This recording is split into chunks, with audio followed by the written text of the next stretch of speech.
ahora por vía Zoom. Está conectada la doctora Diana Cohen-Agrest. Es doctora en Filosofía por la UBA, Magíster en Bioética por la Monash University de Australia. Es docente e investigadora en la Facultad de Filosofía y Letras de la UBA, fundadora y presidente de la Asociación Civil Usina de Justicia. Entre sus obras publicadas se destacan El suicidio, Deseo imposible, Por mano propia, ¿Qué piensan los que no piensan como yo?, Ni bestias ni dioses, Ausencia perpetua, Inseguridad y trampas de la injusticia y, por último, Spinoza, una cartografía de la ética. Colabora en medios nacionales e internacionales y fue invitada por más de 30 universidades del extranjero.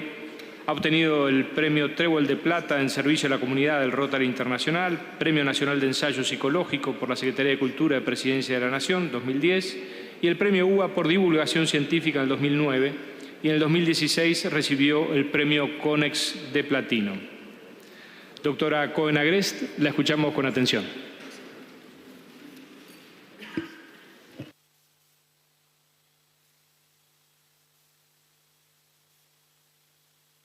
¿Me escucha, doctora? Creo que tiene el micrófono. Está muteada, me parece.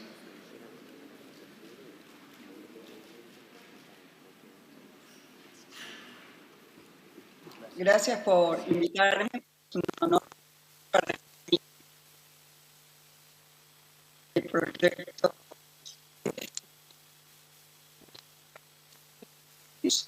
Trata de una cuestión de ética pública.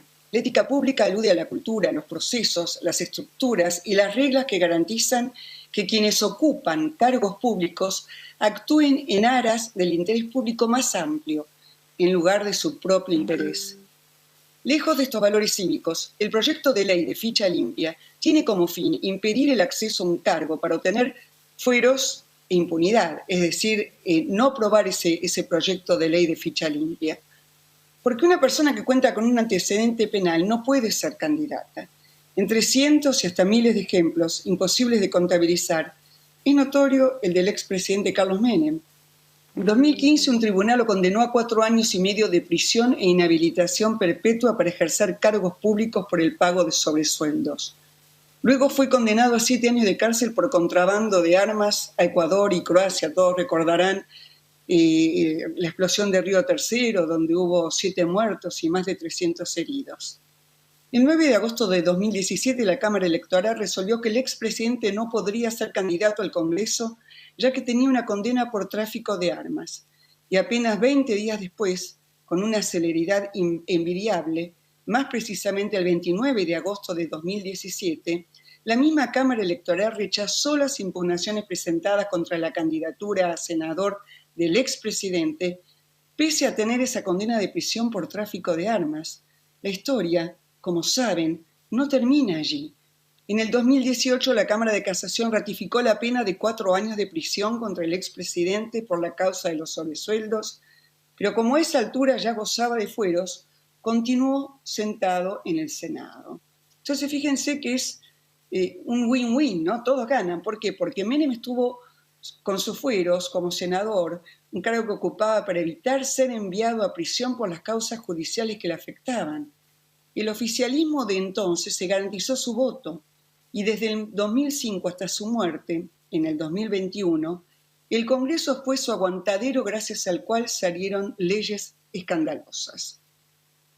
El derecho individual electoral a ser electo no puede desplazar al interés público. Si prevalece el derecho electoral y se menoscaba el derecho de los ciudadanos, la ética pública continuará su progresivo desprestigio y se perpetuarán los efectos que venimos padeciendo desde hace décadas.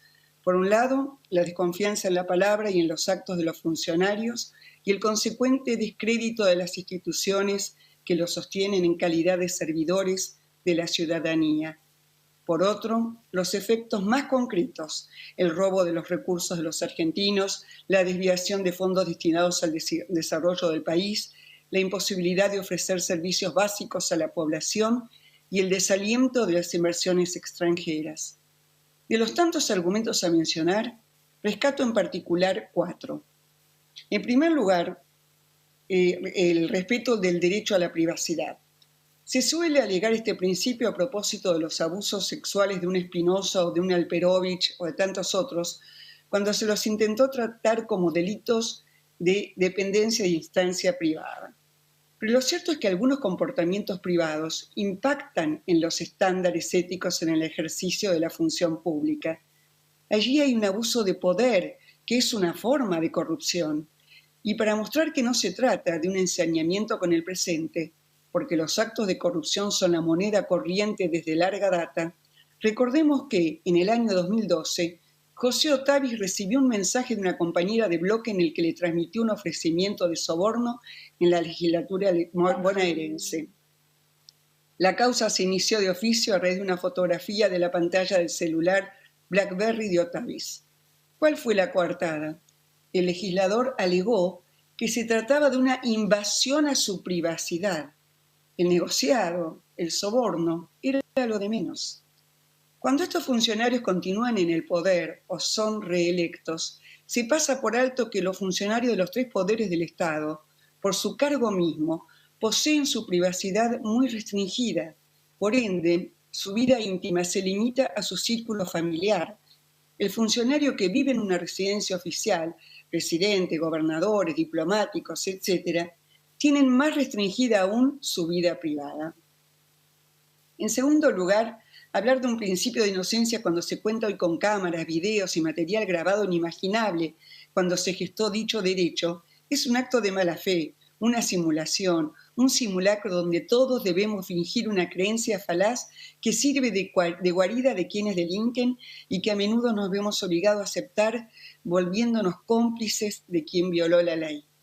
Adviértase que postular este principio en este contexto es cometer una falacia en la que damos por hecho que se viola dicho principio con el solo fin de que los funcionarios públicos no puedan ser juzgados.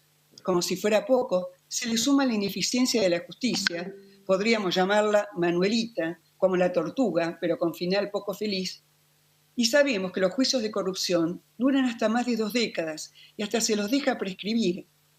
Propongo, por lo tanto, que si se alcanza una sentencia es porque hay una plena prueba, aun cuando no esté firme. Quien está imputado y condenado por un acto de corrupción debe concluir su proceso judicial antes de presentarse como candidato a funcionario público. En tercer lugar, una vez más, volvámonos al principio de inocencia, porque este hunde sus raíces en una confusión entre 2 categorías distintas. El proyecto de ley de ficha limpia es de materia electoral y no de materia penal. Y cuando las cosas que pertenecen a una categoría particular se presentan como si pertenecieran a una categoría diferente, se comete un error categorial. En palabras más pedestres, no se pueden mezclar peras con manzanas. Y por último, en cuarto lugar, los propios políticos son los que imponen la ley. Son juez y parte. Quien vote en contra de la ley quedará como un rehén de sí mismo, de su decisión, pues estará blanqueando por anticipado que admite actos de corrupción que, si se admiten para otros, se admiten con más razón para sí. Si no llegara a sancionarse la ley, los funcionarios cometerán un sincericidio y la ciudadanía correrá con ventaja, conocerá los nombres y los apellidos de quienes votaron en contra y de quienes no bajaron al recinto, impidiendo el quórum.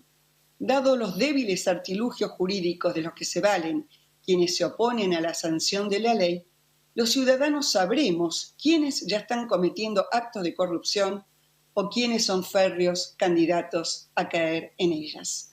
Votar en contra o no votar es una forma de autoinculpación. En otras palabras, y dado que tanto se vacilea el principio de inocencia, a confesión de partes, relevo de pruebas. Muchas gracias. Muchas gracias.